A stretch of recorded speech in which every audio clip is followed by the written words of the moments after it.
Alors, QuickDoctor, c'est une application mobile Mhm. ainsi qu'une plateforme web, parce que ça existe en version mobile et en version web, qui permet tout simplement à chacun de ses utilisateurs de prendre un rendez-vous avec son médecin de n'importe où il se trouve, au Cameroun pour le moment et bientôt partout en Afrique. Le cofondateur de l'application, c'est lui qui a eu l'idée, il s'appelle Patrick Chidjou. Il a eu l'idée parce que un membre de sa famille a été décédé à...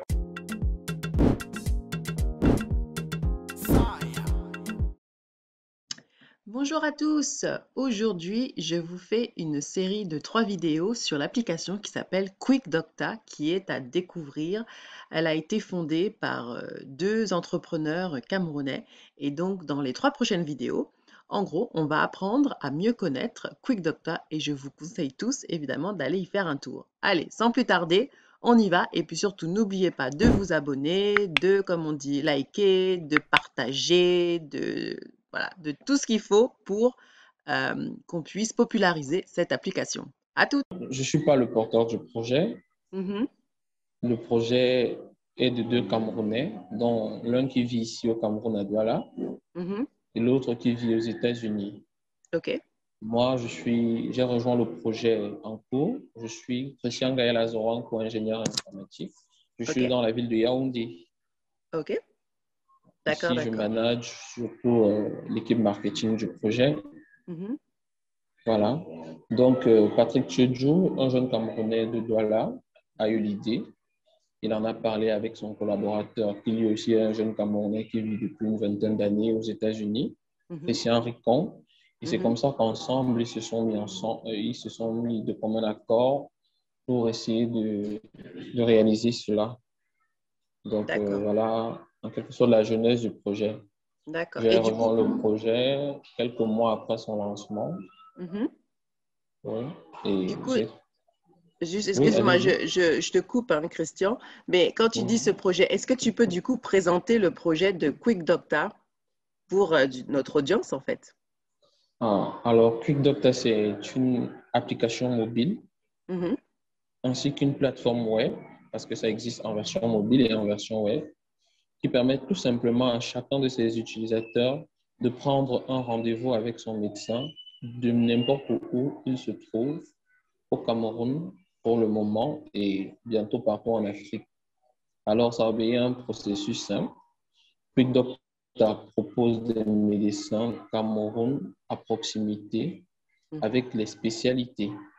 Donc, vous n'avez qu'à aller sur la plateforme, chercher une spécialité et QuickDoctor vous propose tous les médecins, vous permet de les retrouver et vous offre 3 types de consultations, c'est-à-dire une consultation normale, ça veut dire que le patient se déplace vers le médecin après avoir pris le rendez-vous.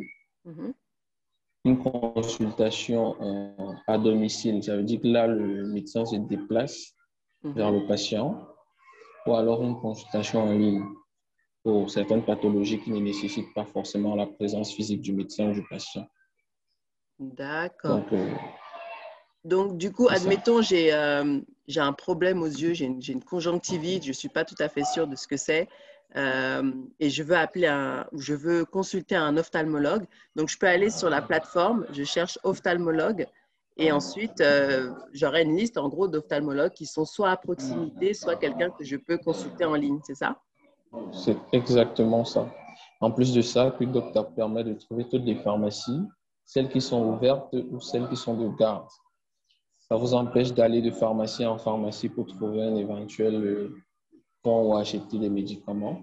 Mhm, Et parce que aussi la pénétration Internet en Afrique est très basse, mhm, QuickDoctor s'est dit pourquoi ne pas implémenter un système de SMS.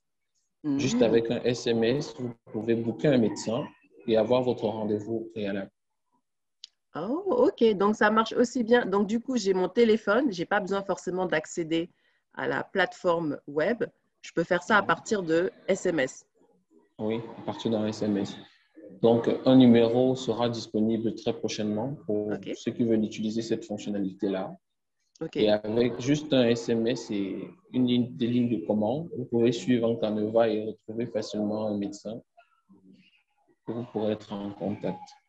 Ok, ok. Et alors, du coup, c'est quoi? J'appelle un numéro et ensuite, comment ça se passe? On me redirige ou alors j'envoie un message vers un numéro et le SMS revient vers moi en me proposant des médecins aux alentours. Donc, en fait, ça obéit au système de menu. En fait, vous allez, par exemple, avoir un numéro à qui vous allez faire un message, je dis n'importe quoi, médecin, et vous allez recevoir un autre message qui vous dit quelle spécialité vous voulez. Pour ophtalmologue, appuyez 1, pour dentiste, appuyez 2, pour chirurgien, appuyez 3. Vous le faites, et puis une autre liste déroulante peut apparaître. Dans quelle ville êtes-vous? Vous voyez un peu D'accord. ce genre de système-là. Ah, c'est super ça. Donc, on a Christian qui vient de nous rejoindre. Bon, Notre... Christian, Bonjour, Bonjour. Attendez, désolé pour mon retard. Non, pas de problème. Attendez, je vais enregistrement. Donc, du coup, maintenant on a Christian, le porteur de projet, est-ce que ça vous dit de nous dire, d'ailleurs, on va se tutoyer, hein, ce sera un peu plus simple, de nous dire un peu comment est-ce que l'idée vous est venue justement de créer Quick Doctor. En fait, on a un autre partenaire, le cofondateur de l'application, c'est lui qui a eu l'idée, il s'appelle Patrick Chidjou. Il a eu l'idée parce que un membre de sa famille a été décédé à cause de manque d'informations. On lui a donné de l'insuline alors qu'elle n'en avait pas besoin. Donc, à ce moment-là, il a dit si le docteur avait eu un carnet médical digital, il aurait pu voir qu'elle était allergique et elle aurait été vivante. Donc, l'idée est partie de là, est partie de créer un carnet médical, est partie de d'essayer de mettre à la disposition aux personnes, au public des médecins. Donc, c'est de là où est partie l'idée. C'est de cette tragédie que l'idée est née, en fait. D'accord. Donc, au départ, c'était d'avoir en fait le dossier médical des patients, Ouais, c'est ça, qui est oui. centralisé où n'importe quel médecin en fait peut y accéder. Oui, c'est toujours l'objectif, en fait. Mais on s'est rendu compte que de manière réglementaire, on allait avoir certaines difficultés pour Mhm. pouvoir faire ça avec la loi au Cameroun. Mais on est toujours en train de travailler dessus. Donc, on est passé on s'est dit, on va apporter quand même de la valeur en mettant à disposition les médecins et les pharmaciens à la population pour commencer.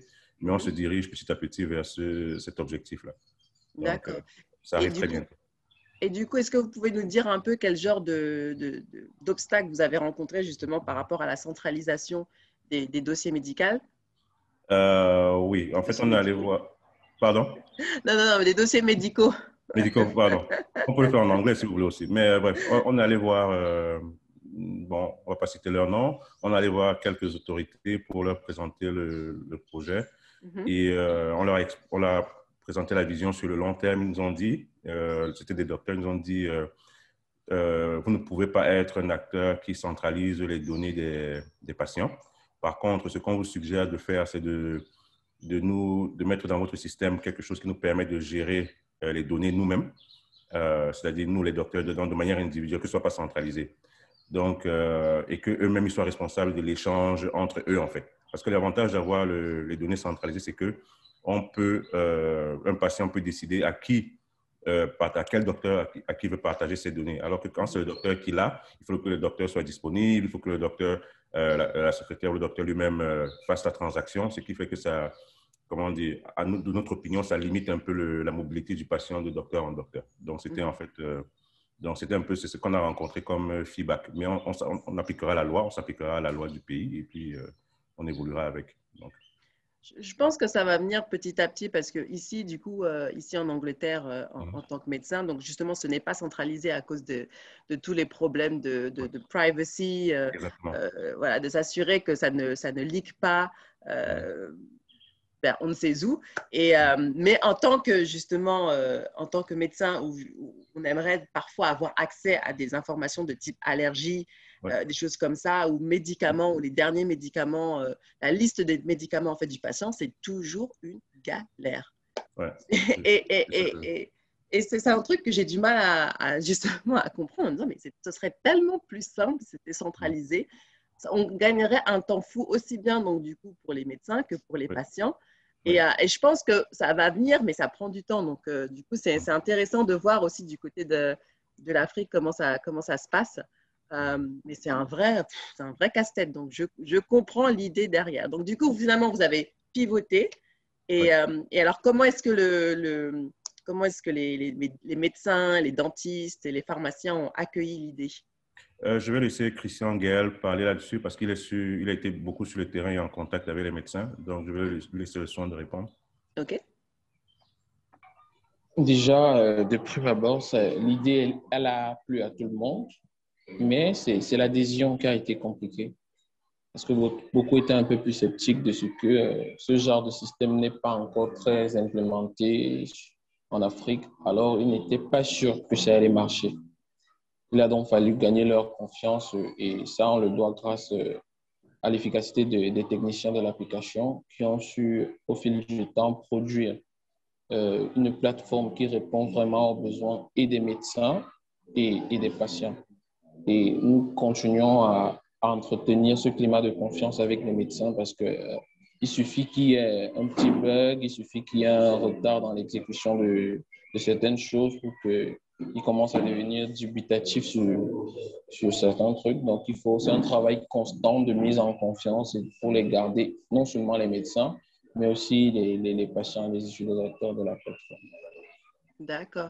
Et du coup, au départ, comment vous avez fait? Donc, vous avez contacté en gros les médecins au téléphone, vous leur avez expliqué le projet, c'est ça? Vous étiez allé travail de fourmi pour les faire adhérer? C'est tout à fait ça. Des appels, des prises de rendez-vous dans leurs cabinets respectifs, dans leur lieu de service. Ouais, plus de 400 médecins enregistrés aujourd'hui. Il a fallu rencontrer pratiquement chacun d'entre eux. OK. Leur parler du bien fondé du projet et leur convaincre d'y adhérer et avec tout ce que ça comporte, voilà. OK. Et alors, du coup, il doit y bien avoir un ordre des médecins au Cameroun. Est-ce qu'il y a moyen, ou des associations, est-ce qu'il y a moyen, en fait, au lieu de faire justement ce petit travail de fourmi, est-ce qu'il y a moyen de contacter des plus grosses associations pour essayer de faire en sorte que ces associations adhèrent, du coup, au projet? Bon, Christian, je ne sais pas si tu veux prendre ou si je prends. Peut-être tu commences, je vais continuer si il y a quelque chose à compléter. Ça a l'air d'être une question difficile. D'accord. Déjà, il y a moyen. Mais pour une start-up comme la nôtre, qui cherchons encore à se faire un nom ou bien à se faire voir, on n'a pas vraiment auprès de ces instituts la valeur qu'ils recherchent pour nous accorder un tel crédit pour le moment. Mais je me dis que si on atteint les objectifs qu'on s'est fixés, je pense que les choses seront un peu plus simples. Moi, je croise les doigts sur ce fait. Peut-être que si on va ajouter quelque chose. Oui, en fait, pour dire la vérité, bon, je ne sais pas si vous êtes déjà allé au Cameroun, et avec les relations, on a pu contacter quelques personnes dans l'ordre des médecins. OK. Et ils ont donné de bons conseils, mais il y avait quand même un scepticisme par rapport au fait si l'idée sera adoptée, en fait, si c'est approprié pour le Cameroun. Et moi, ce que je leur ai dit, c'est que c'est le futur et que c'est inévitable. Mais par contre, ils sont très enthousiastes. Ils étaient très enthousiastes à l'idée de pouvoir avoir un carnet médical, un logiciel qui leur permet de contrôler le carnet médical eux-mêmes. Donc, ils nous ont dit si on peut avoir cette fonctionnalité là-dedans et que ce ne soit pas centralisé. Ils ont bien précisé ça, que ce serait très, très intéressant pour eux. Donc, on doit aussi, on a des plans de parler à l'ordre des pharmacies aussi, parce qu'on a des plans par rapport notre logiciel permet de trouver les pharmacies de garde, etc. Donc, on aimerait faire des partenariats avec des pharmacies pour pouvoir faire certaines choses, on va dire ça comme ça. On va pas dévoiler tout ici. Ceci dit, allez-y si vous avez envie de dévoiler. Non, il y a quand même des secrets stratégiques qu'il faut... parce que la compétition commence à être très grande. C'est ça que les gens ne réalisent pas. La compétition commence à être très, très grande dans ce domaine.